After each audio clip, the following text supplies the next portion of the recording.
Hello friends and welcome back again to my channel. So for today's video, I would like to share with you some great DIY gifts that are perfect for Valentine's Day. Alright, enough of me blabbing. Let us start by doing our first DIY. So we will be doing a roller blend.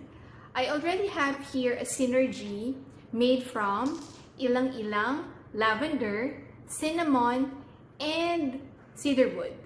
So I have here about 10 drops of ilang-ilang essential oil, 10 drops of lavender essential oil, 10 drops of cinnamon essential oil, and 8 drops of cedarwood.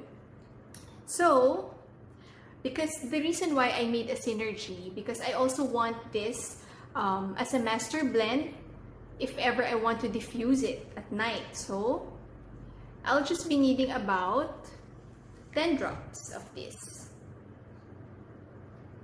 4, 5, 6, 7, 8, 9, 10. Okay, this is a 10 ml roller bottle. And then for the carrier oil, I'll be using grapeseed oil.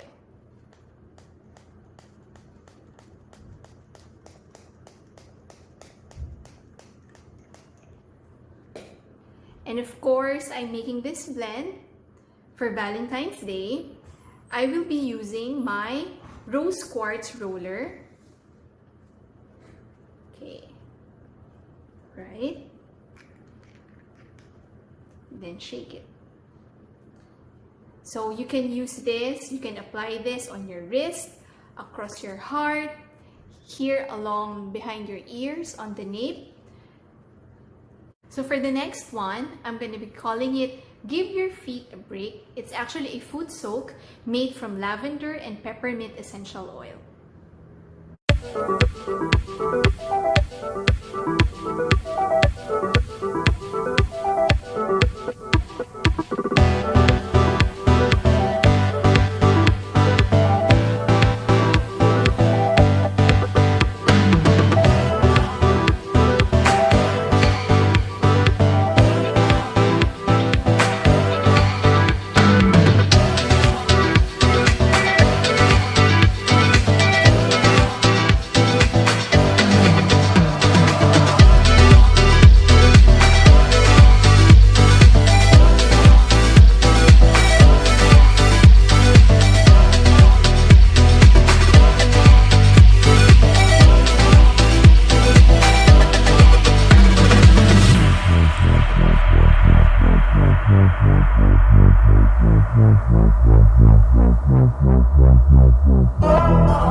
DIY. This is actually my favorite. I'm gonna be sharing with you how I make perfume. One for Francis and one for myself.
it for this video. I hope I was able to share with you another great DIYs perfect for Valentine's Day.